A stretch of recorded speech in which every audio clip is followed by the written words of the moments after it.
Hola, ¿qué tal? ¿Cómo andáis todas y todos? Pues al final voy a grabar un episodio sobre establecimiento de límites y os explico. Esto surge porque en noviembre yo me reúno con mi comunidad educativa, con las madres y los padres de Kindermundi, porque veo que hay como una necesidad y algo que demandan y nos gusta a todos aprender, de establecimiento de límite. Cómo establecer un límite, qué es un límite, la comunicación importa en el establecimiento de límites, y a partir de ahí, por este tipo de demanda que yo leo, que yo veo que es algo que es importante también, lo comparto con las madres y los padres y oferto, ¿no? Les digo que si quieren participar, que yo estoy encantada de ofrecer un taller de límites para ellos y ellas de 2 horas.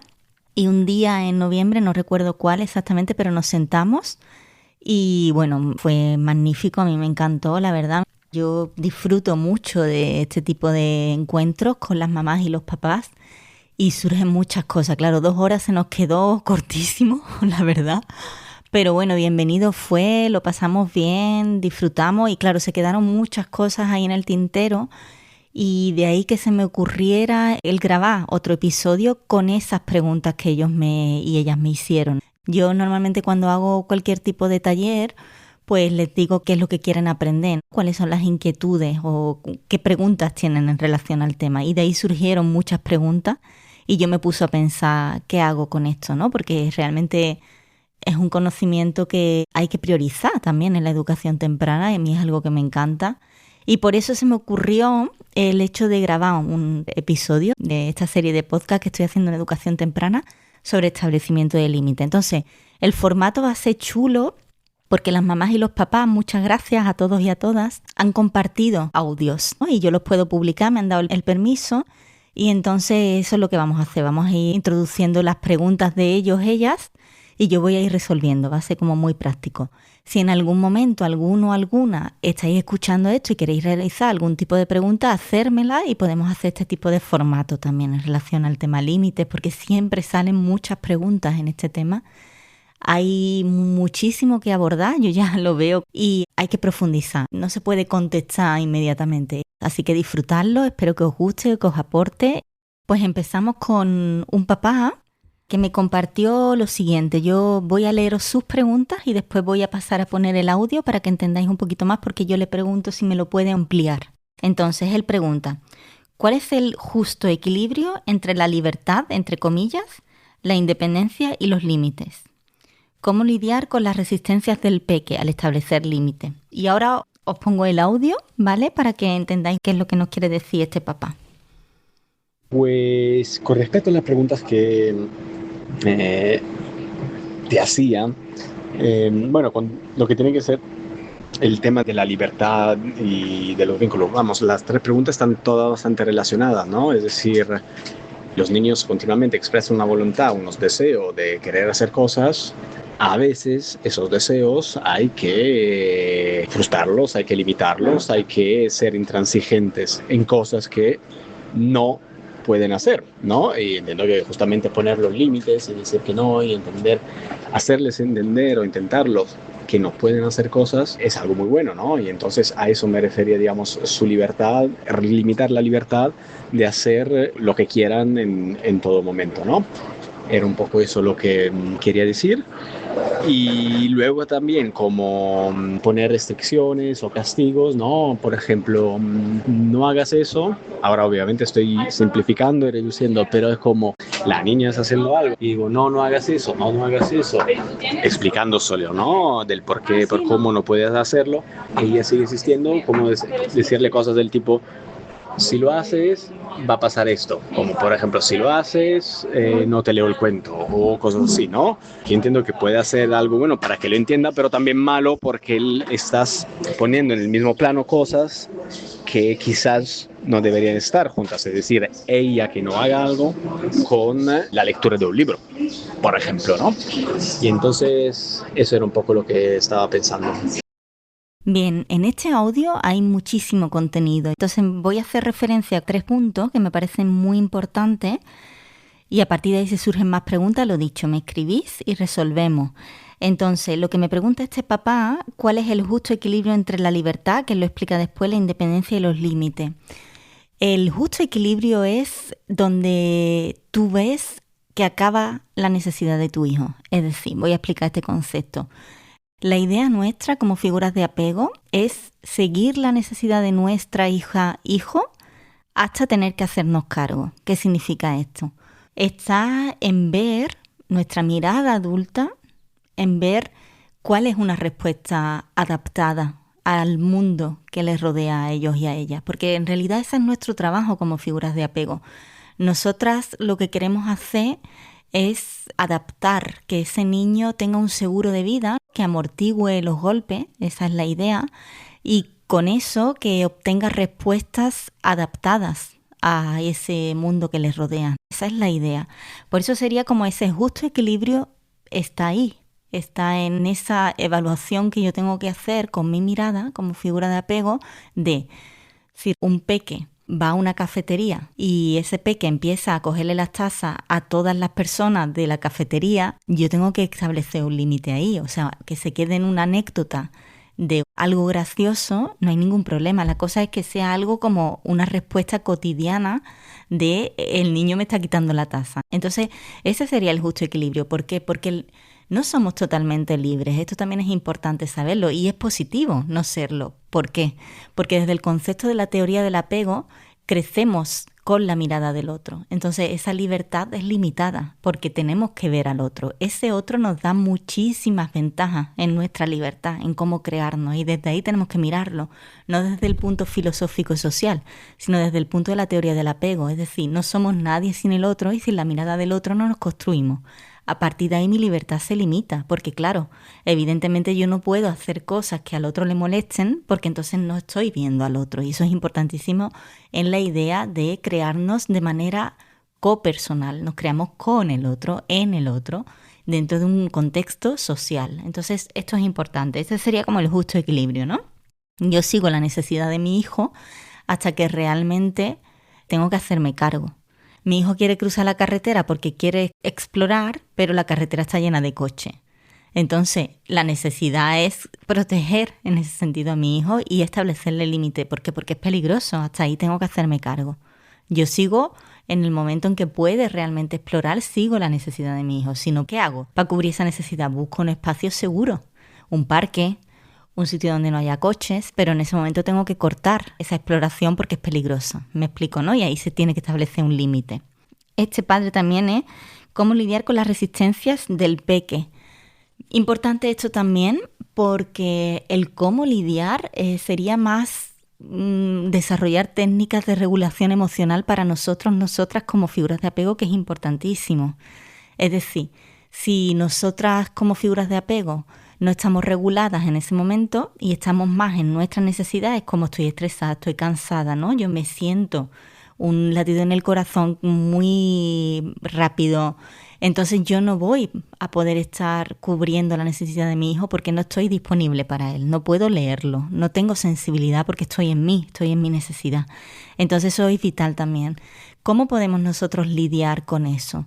Pues evidentemente haciendo técnicas de relajación, respirando, ¿no? Yo siempre digo ahí ciertas cosas y el lidiar también significa que hay muchas respuestas posibles, que las preguntas realmente, el lidiar significa también ser persistente, calmados, estar calmados porque estoy regulado, porque realmente entiendo lo que quiero mi peque y ahí no suelto. Eso también es un mensaje muy importante. Y no suelto independientemente de la respuesta, es decir, si la respuesta no es deseada, si el niño o la niña en ese momento se pone a hacer una pataleta en el suelo y me monta un espectáculo allí, pues ese amor no tiene ningún tipo de amenaza, es decir, la incondicionalidad en el vínculo tiene que estar asegurada.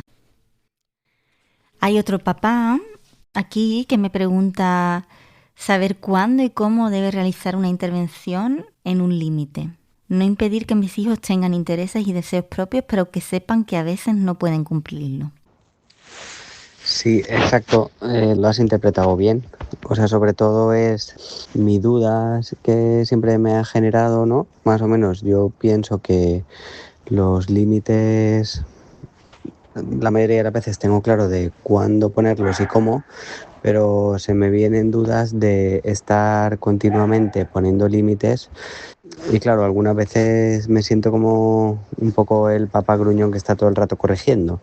Entonces, saber cuándo merece la pena y cuándo no, sobre todo cuándo no abusar de los límites para que ellos puedan tener la libertad de expresar sus ideas y sus deseos. Entonces esa era mi mayor preocupación, aunque supongo que eso es un poco subjetivo, pero sí, en general las dudas estarían en cuándo se deben de poner los límites y en hasta qué punto esa generarles una frustración para que aprendan a tener cierta tolerancia a la frustración, pues puede ser contraproducente. Gracias por todo.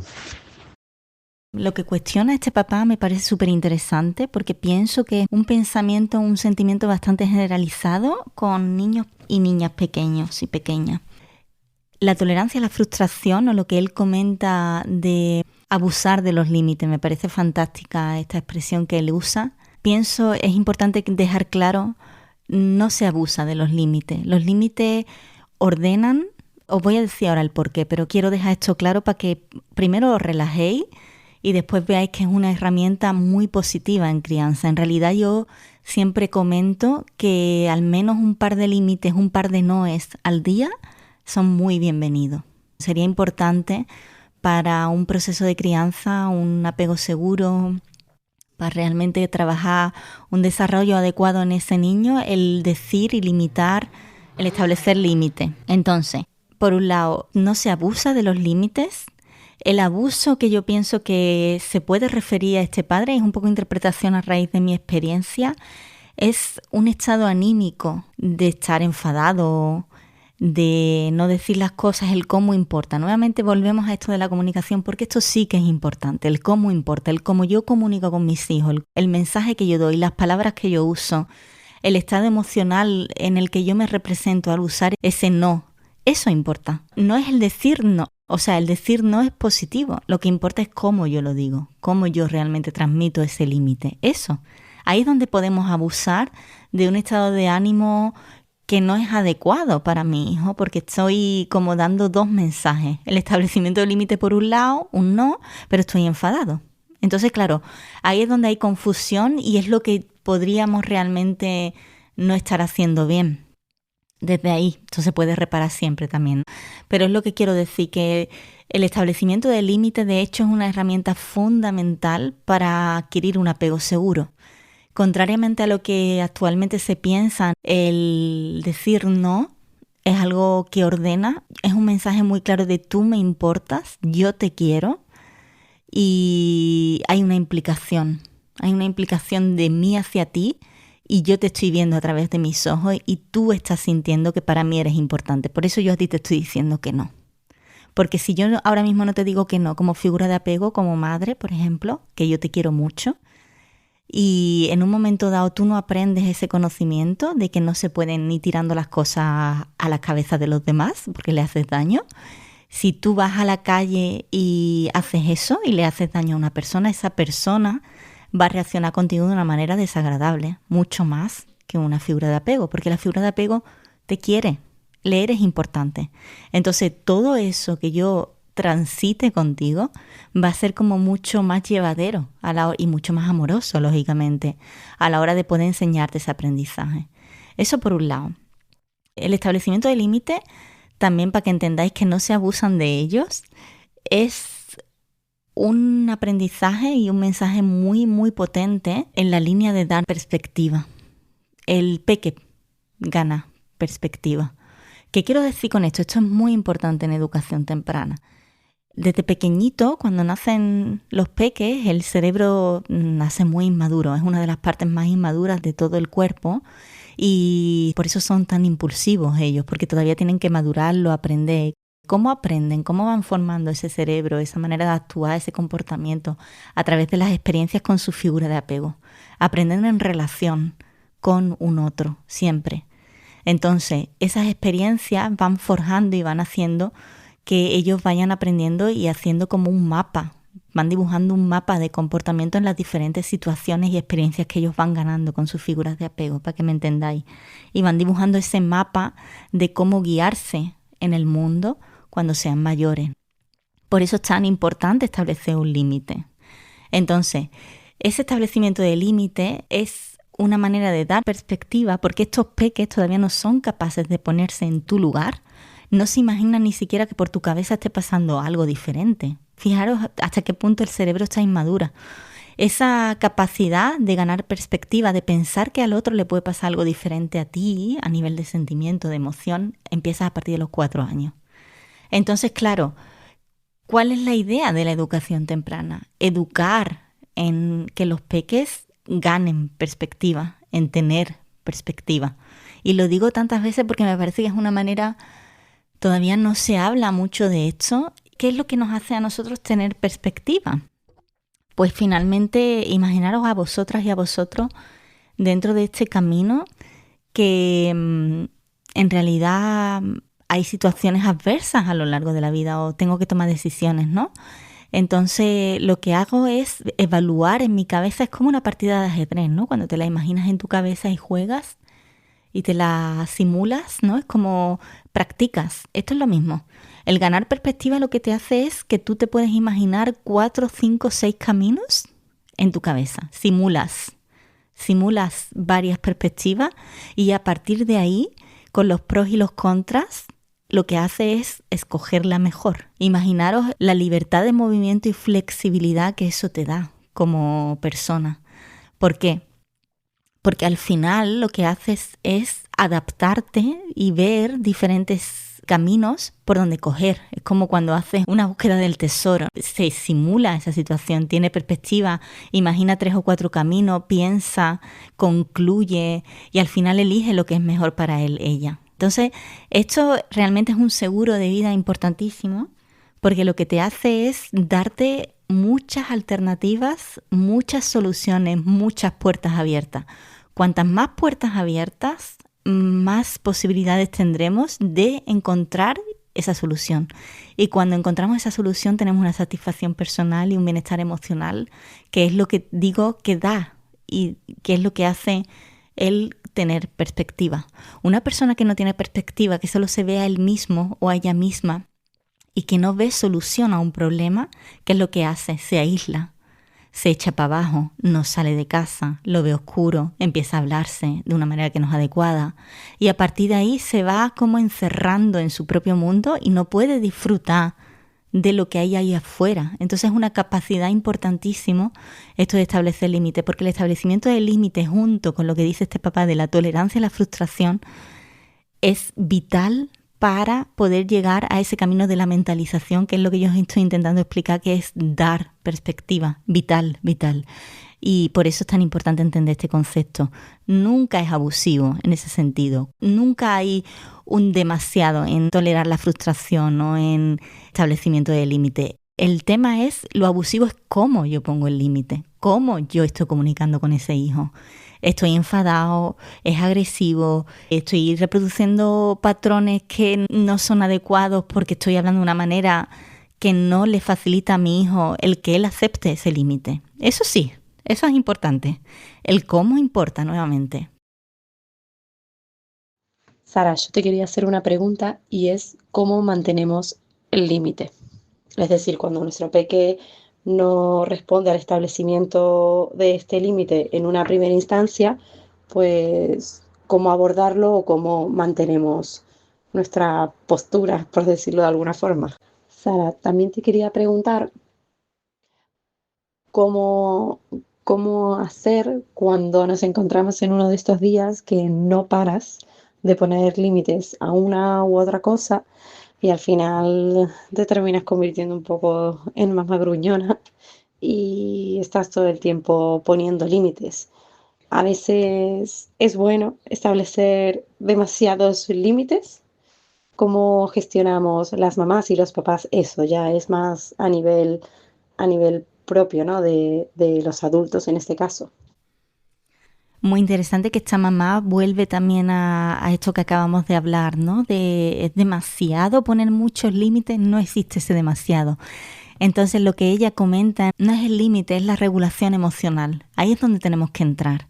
Es decir, a mí esto me está afectando como figura de apego, ya me está tocando un poco los nervios, porque ya le he dicho una vez que no, le he dicho 2 veces que no, le he dicho 3 veces que no, le he dicho 4 veces que no. Yo ya tengo un día que ya estoy cansada, que ya estoy estresada y que ya no tengo más ganas de decirte que no. Va por ahí. No es el establecimiento de límite en sí, es la regulación emocional, es el cómo yo me siento después de este día. Entonces, ante esto, ¿qué os aconsejo? Primero, por eso es tan importante el poder detectarse. Es decir, yo me conozco, eso es importantísimo. Nos tenemos que poner las pilas con las emociones, padres y madres. ¿Por qué? Porque los hijos, las hijas en edad temprana, ¿cómo comunican? A través de las emociones. No pueden todavía hablar. La adquisición del lenguaje viene más tarde. Como ellos hablan o como ellos se comunican es a nivel preverbal, que es esto antes del lenguaje, del desarrollo del lenguaje, de la verbalización presimbólica, ¿no? Todavía no hay realmente algo que represente un símbolo que ellos puedan realmente reproducir, porque todavía no se ha desarrollado esa capacidad de tener perspectiva, de entender que el otro puede tener un pensamiento diferente al mío, un sentimiento diferente al mío. Por eso todavía no hay un desarrollo de la capacidad simbólica. Eso también lo podéis observar en el juego simbólico, que es tan importante para llegar al punto de maduración, de adquirir esa mentalización, ese tener perspectiva, ¿no? Para que podáis entender el mecanismo de esto y lo importante que es llegar a esa mentalización. Bueno, en fin, sigo con esta mamá. Hay que mirarse el tema de la regulación emocional. Y aquí hay un tema también importante que yo siempre digo, si no estáis para poder sostener un límite más o vais a explotar, soltad. 3 pasitos para atrás, respira hondo. Eso es importantísimo, pero eso es regulación emocional, no es establecimiento de límite. El establecimiento de límite, lógicamente, como es una capacidad que va y desemboca en la regulación emocional, es decir, os hago como el círculo benigno. Abajo empezamos formando experiencias positivas de apego, ¿vale? ¿Cómo nos desarrollamos? A través de garantizar a nuestros hijos, hijas, experiencias con nosotras como figuras de apego. A partir de ahí, ¿qué viene? Pues viene la regulación emocional. Para poder facilitar esas experiencias de manera adecuada, yo tengo que estar regulada. ¿Por qué? Porque si yo no estoy regulada, no puedo centrarme ni leer, ni estar disponible, ni sensible ante las necesidades de mi hijo o hija. Estoy en mí, no en él. Entonces, claro, me pierdo eso. Esto puede pasar, de hecho pasa muchas veces. Esto también es interesante. No hay que ser perfecta ni perfecto. Olvidad este mensaje de la perfección, porque la perfección tiene un mensaje también que no es nada adecuado en la educación, que es todo funciona de una manera idílica, cuando en realidad lo que yo tengo que enseñarle a mi hijo e hija es la confrontación con un mundo real. Yo tengo, cuanto más real yo sea, en el sentido de lo que va a suceder, de adaptar una conducta a un contexto, mejor. La perfección evita. Es como ver en un escaparate algo que no existe, ¿no? Es decir, una cosa es querer que te salgan las cosas bien, ser persistente, indagar, tener inquietudes e intentar que te salga genial, pero otra cosa es que tú te machaques con el tema este de la perfección, porque la perfección no existe. A partir de ahí, ¿no? Hay que también pensar en esto. Y el mensaje que yo le estoy dando a mi hijo o hija es: yo soy humana. Yo también me equivoco. ¿Qué pasa? Que cuando yo me equivoco, reparo.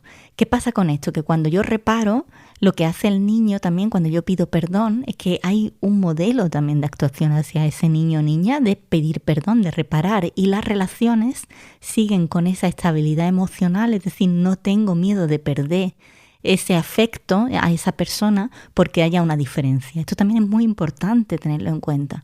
Entonces son conceptos que voy enlazando, por eso es que el establecimiento de límite es tan amplio, porque hay tantas cosas a nivel emocional también en este tema. Y lo que quiero decir es este círculo benigno, ¿no? Para que os hagáis la idea. Es como aprendemos, mapa. Cómo yo creo mi mapa interno como niño o niña. Relacionándome con mi figura de apego en relación con un otro o otra dentro de una experiencia, con las experiencias, ¿vale? Positivas. A partir de ahí, positivas o negativas, pero bien gestionadas, lo que quiero decir, que es lo que estaba intentando decir ahora mismo. Entonces, a partir de ahí yo paso de ese círculo benigno, experiencia, regulación emocional. ¿Cómo estoy hoy? Estoy cansada, me detecto. Detección emocional, importantísimo. ¿Por qué? Porque si yo sé cómo estoy, voy a saber hasta dónde puedo dar. Estoy a un 20%, estoy a un 40%, estoy a un 80%, ¿no? Que también es una cosa importante. Y a partir de ahí entro en acción. ¿Puedo sostener esto o no puedo sostener esto? ¿Vale? La regulación emocional. Con la regulación emocional lo que hago es darle herramientas y un seguro de vida, un superpoder, esto es un superpoder, a mi hijo o hija. ¿Por qué? Porque si yo estoy regulada y yo le doy esas herramientas y tengo disponibilidad y sensibilidad para realmente leerle y cubrir esa necesidad, ese niño llegará a la calma. Y desde la calma volvemos a explorar y volvemos a restablecer la función de vinculación afectiva. Entonces, a partir de ahí está el establecimiento de límites, es decir no, frustrar los deseos de mi hijo. ¿Qué pasa ahí? Tolerancia a la frustración, trabajo la tolerancia a la frustración, viene después en el círculo benigno. Y finalmente, ¿dónde desemboca todo este círculo benigno? En ganar perspectiva, todo eso. Entonces, por eso es tan importante este tema de establecimiento de límites. Es que yo al final lo que estoy trabajando con mi peque es el crearle una capa protectora de poder visibilizar, reproducir, adquirir muchas habilidades, de poder realmente hacer una toma de decisiones mucho más sabia en ese sentido, a nivel emocional, porque cuanta más información yo tenga, cuanta más gente a mi alrededor yo tenga para poder pedir ayuda, para poder caerme y volver a sostenerme, eso es lo que te hace tener un apego seguro. Y hasta aquí este primer episodio sobre esta temática tan fascinante como es el establecimiento de límites. Y nuevamente agradecerle a estos dos papás y a esta mamá en concreto y en general, porque finalmente han sido muchas las mamás y los papás que han participado, y por eso vamos a seguir próximamente con los siguientes episodios, porque han surgido bastante y vamos a publicarlos con la idea de que lo disfrutéis, de que os aporte, y nos vemos en la próxima. Muchísimas gracias por haberlo escuchado.